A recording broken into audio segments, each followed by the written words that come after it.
My brothers and sisters, what is going on? This is still Sermon in the house Wednesday night with another video for you guys, and this is my preview for the New York Jets and the Pittsburgh Steelers this coming Sunday afternoon at Heinz Field, 1 o'clock kickoff time. So, before I dive in, just want to say a couple of things first. As always, if you're new to the channel, do me a favor, like, comment, subscribe, follow me on Instagram and on Twitter. Links are posted down below in the description box. And, yeah, I'm not too happy again because it's just more same with the offense and more same again with Mike Tomlin. Before I get into the New York Jets, I'm just going to, haul off again on Mike Tomlin because we all know the situation with us, okay? Coming into this game, our offense has just not improved whatsoever, and it showed again against the Cleveland Browns. Once again, typical Mike Tomlin football. You play good one half, and then you just completely shut down the second half, and you allow this team to just, completely make a fool out of you. And I'm sick and tired of it, man. And, I know a lot of people are like, well, I would love Mike Tomlin to be my head coach, because this guy guarantees us a winning season every year.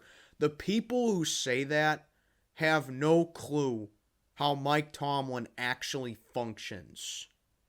Unlike me, who's a Pittsburgh Steelers fan, who has watched this guy be our head coach for the past 16 years now, I know how this guy coaches. What you are getting is a guy who is stubborn, does not change anything, is way too complacent, and coasts on high-end talent to make himself look better than what he really is. That's what you're getting with Mike Tomlin.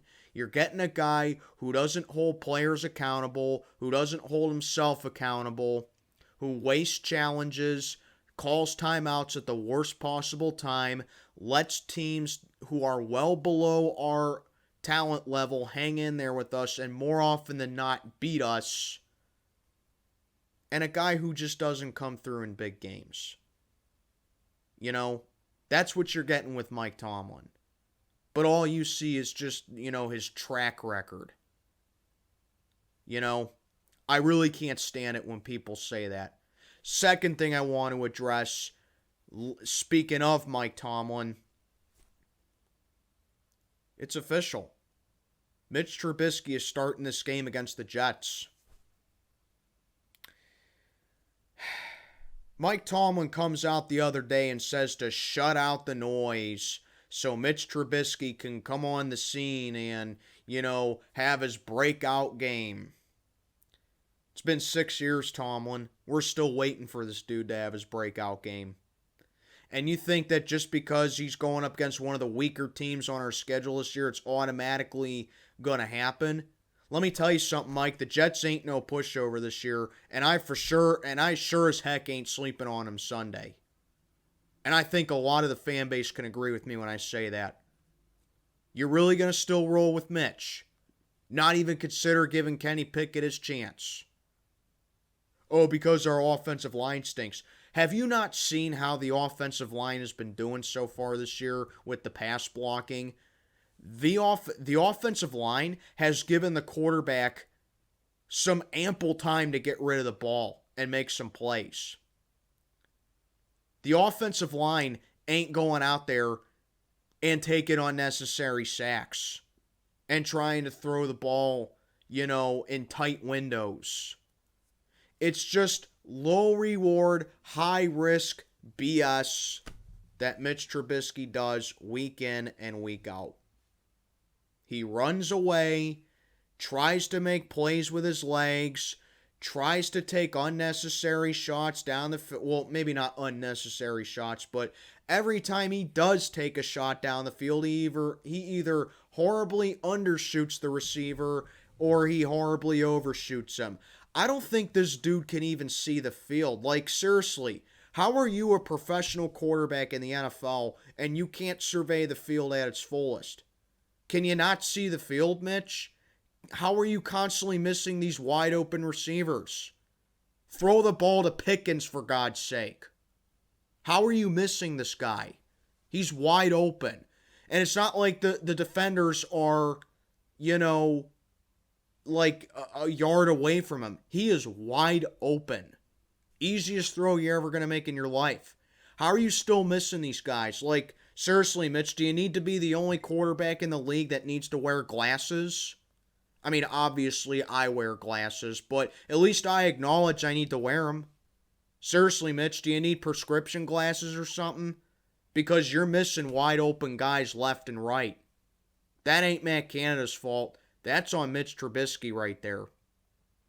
So in order for this guy to keep up his job here and to more or less even be a starter in this league, he has to be able to burn the clock. He has to sustain drives. And he has to have, long drives. And he has to be able, to get in the game manager type role. And he has not done that.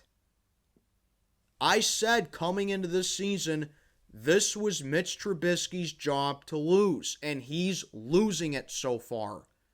The only reason he hasn't lost it is because our head coach is one of the most pig-headed people in the NFL. I'm telling you, any other coach at this point would have started Kenny Pickett.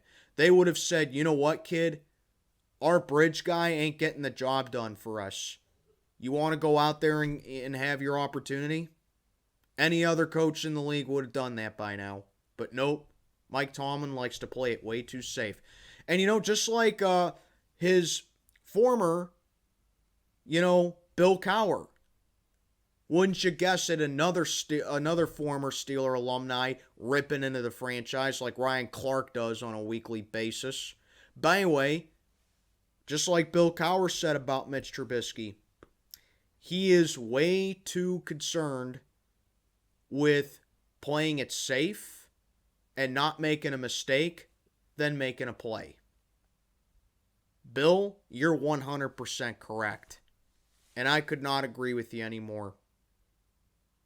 At the end of the day, Mitch Trubisky, at the end of the day, Steeler fans, it is not Matt Canada's fault why Mitch Trubisky is making these mistakes.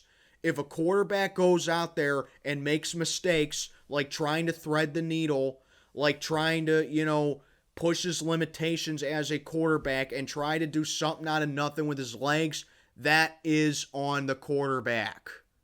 That's what a lot of you guys don't understand. And that's why this guy needs to be benched. But I don't expect the offense to do anything this Sunday. Because like I said, you're putting 10 out there again. And you're going up against a New York Jets defense that has a lot of first-round pedigree on their defense looking at their roster. I'll get more into the Jets later. But you're going up against... You're still putting them out there against a young physical Jets team that's looking to prove something defensively when you can't get anything going at all with this guy quarterback. Because like I said, what's the definition of insanity? Just keep doing the same thing over and over and over again, expecting a different outcome. It's going to be the same thing. And yes, I know Najee Harris has looked pretty flat so far, but how can you blame the guy when this freaking O-line can't open up any holes for him? You mean to tell me, O-line, that this guy had 1,200 yards on the ground in his rookie year, and now all of a sudden you can't open up any lanes for him? Is that the running back's fault, or is that the freaking run blocking's fault? Because we see when Najee gets the ball, he is fighting for every single yard that he possibly can. Same deal with Jaylen Warren. And that's why those two need to be your biggest X factors on offense. When we ran the ball last Thursday night with Warren and Harris, we were getting some good chunks of yards. I mean, your excuses with why this offense is the way it is, you're running out of them, Steeler fans. Plain and simple. I don't expect anything with this offense. And then taking a look at us in general, I mean, I know that we got some injuries coming in this game, like, Witherspoon, who's been a massive letdown so far at corner. He was supposed to be our top corner this year. He's dealing with a hamstring injury. I don't know the status quo for him for this game. Kevin Dotson has a little bit of an ankle issue. Don't know the status quo for him as well. Percy Harvin, he's dealing with a hip injury, so we got Jordan Berry back punting for us. Yay, said no one ever. And then we got a little big one. Minka Fitzpatrick's in concussion protocol. I don't know if he's going to play in this game. I think it's, me personally, I think it's precautionary. I think there's a chance that he can play, but, he's in concussion protocol, so there's a chance that he won't play. But it don't matter. I don't use the injury excuse. We have to step it up. Because, yes, it is a fact that we're injured, but if you don't got your next man up, you are not an in-depth team. And that's what I see with this team on the field every single week so far this year. But anyway, let's get on into our opponent, the New York Jets. They're off to a 1-2 start. Obviously, that doesn't look good, but considering that the Jets are usually 0-3 and they suffered 3 blowout losses at this juncture, they're kind of off to an okay start. I mean, nothing terrible, but nothing amazing at the same time. They're off to an okay start.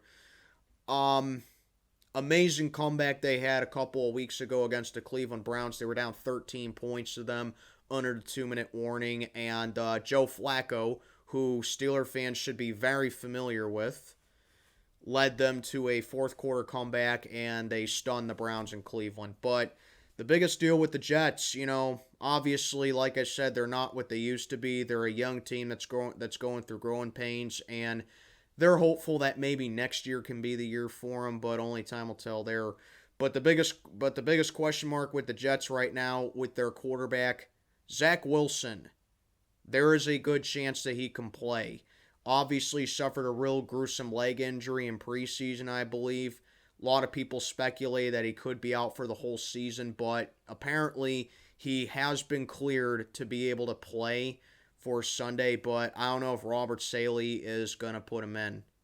So that's the question mark. Do we get the young quarterback that's on a mission to show that he can be the franchise guy and that he is playing with a little bit of a cripple? Or do we get the experienced vet who actually does have experience in beating us? Because, yeah, the Pittsburgh Steelers do have a winning record all time against Joe Flacco, but Joe Flacco does have a history of doing us dirty. So if I were the Jets, I would start Flacco for this game, but I would understand us, just because Zach Wilson isn't at 100%, but I would understand if you want to put Zach Wilson out there. Because, Zach Wilson, he does have all the tools to succeed for him being a starting quarterback in this league. He has real good mobility, obviously something that Joe Flacco never really mustered. He has a good arm. He can take shots down the field. I think he surveys the field well. So, it's just a growing pain for Zach Wilson, because like I said, he has all the intangibles to be a starter in this league. He's got a good run game in the backfield. Mike Carter and Breece Hall are 2 really good running backs that the Jets have in the backfield there. And then his weapons, you got Garrett Wilson being his number 1 so far, responsible for the game winner in Cleveland. He is only going to get better as the weeks progress. They got a real good tight end tandem with Conklin and C.J. Uzomah, who they got from the Bengals. So some pretty good weapons right there for the Jets. They like to incorporate a lot of the play actions and the misdirections there. So obviously using a 2 tight end set right there, you're going to get a lot of results with that. So that's just basically the bread and butter with the New York Jets. Other weapons, Elijah Moore, Corey Davis, reliable guys for Zach Wilson and or Joe Flacco as well. The O-line for them, all that being said, little shaky, little suspect, but it is a work in progress for them. They're dealing with injuries on the O-line as well. But like I said, it's just a work in progress for the Jets. As far as their defense goes, I talked about it a little bit before in this video. Like I said, first round pedigree. Robert Saleh, I think that he is the correct head coach for this team right here. It's a young team. They're physical, they're hungry, and Robert Saleh is a good defensive-minded coach who I think is going to whip these guys into shapes. You know, you take a look at their defense, Williams and Rankin, C.J. Mosley, another former Raven who has experience with us as well. And then on the edge, you got Lawson and Johnson. So some real good playmakers on that front seven that the Jets have that we cannot overlook at all, and they're able to make some plays. Whitehead and Joyner on the secondary, they're real good tacklers and they're real good playmakers. And of course, Sauce Gardner. The Jets are real high on this guy, and he has lived up as advertised so far. He's off to a really good rookie season, and there's no doubt in the world that he can keep it up. So you take a look at this New York Jets team as a whole. They're not good, but they're certainly not terrible. I think, like I said a couple of times already, it's just a young team. They're searching for an identity, and they have sparks going for them, but I just don't think that this year is the particular year for them. But this is a team that is scrappy. This is a team that is feisty, and they will give you a fight, all game long. Except maybe last week. I mean, they were just overpowered by the Bengals, but they played Baltimore well in the first half, and then Lamar Jackson just went off in the second half, and the Jets couldn't really respond to that. And then I talked about the Cleveland Browns game to death with them. But yeah, overall, this is a young, feisty Jets team that's looking to come into Pittsburgh and hand us, another home L. They have done it before. 2010 regular season, they came into Pittsburgh and beat us when we were heavy favorites to beat them. Then when obviously we got them back in the AFC Championship that season. But still, I mean, I would not sleep on this Jets team. I would not. I don't really see anything that really stands out that's different between us and the Jets, except for maybe our defense is more developed. But yeah, I mean, you look at this Jets team, they are going to give you a good battle. So all that being said, this is my last chance for the Pittsburgh Steelers, man, because after this, we do not have an easy road ahead of us. After this, we go up to Buffalo to play the Bills. Then we return home to play Tampa Bay. Then we're at Miami for a Sunday night game. And then we're at Philly. There is a distinct possibility that we could be 1-7 at our bye week. And I'm saying at best right now, 2-6. Assuming we win this game Sunday. This is like the last winnable game on our schedule that we have until like week 10 when we play the Saints. And the Saints ain't, and I wouldn't even say the Saints, are a pushover. I really wouldn't. I can't find one winnable game on the schedule right now except for this one. I'm being serious. So we have to get the job done. And my keys to victory right here, well, it's just copy and paste. If Zach Wilson's starting this game, give him a welcome back. If Joe Flacco's, starting for the Jets, give him a welcome back to Pittsburgh tour. Because we know how to beat Joe Flacco. We've done it before. We beat him in the playoffs twice, for crying out loud. And if it's Zach Wilson, he's a young kid. He's coming off a big injury. Give him a welcome back to the NFL tour. This just all coincides with our next man up, and Alex Highsmith and Malik Reed have not been doing it. It's very easy to say we don't have TJ Watt. I get that. But when Alex Highsmith is your league leader in sacks, that's right, Alex Highsmith leads the league in sacks so far with 4.5. And he's only had 1 since week 1 when he had 3. And he has been non-existent since week 1. Malik Reed, we signed this guy before the regular season began, and he's done nothing. Devin Bush, still staying like a statue in the middle of the field, pretty much leaving Miles Jack to do all the work. If you don't got your next man up, You're not a good in-depth team. I don't know why we're not giving Mark Robinson more starts. I made a video before the regular season started saying, give Mark Robinson more starts. Have we even called his name once this whole season so far? So, Tomlin, what are you doing?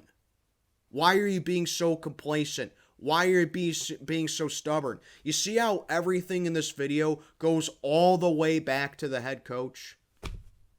At the end of the day, you can say that the players are underperforming and we don't have this guy and we don't have that guy.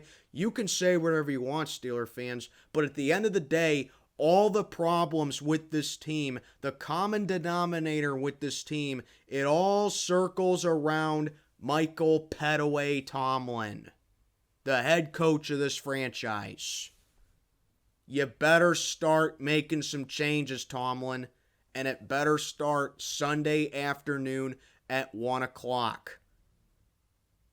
You got to win the turnover battle. You got to incorporate pressure. You got to do some, misdirections and keep in, play actions as well.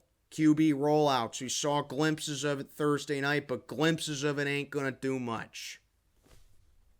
Get it together, guys. For real. Because I can assure you, I'm not the only Steeler fan that's fed up with how this team's playing so far. I get that it's a flurry of, veterans with young guys on the team, but you mean to tell me that you can't be creative? Get your act together, guys. Like I said, this is your last winnable game that you have for at least 6 weeks. And I want progress, and I want it now. And that'll do it for this video. Like, comment, subscribe. Follow me on Instagram and on Twitter. Links are posted below. Steel Sermon, check it on out for the night. May God be with you all. Let's go Steelers.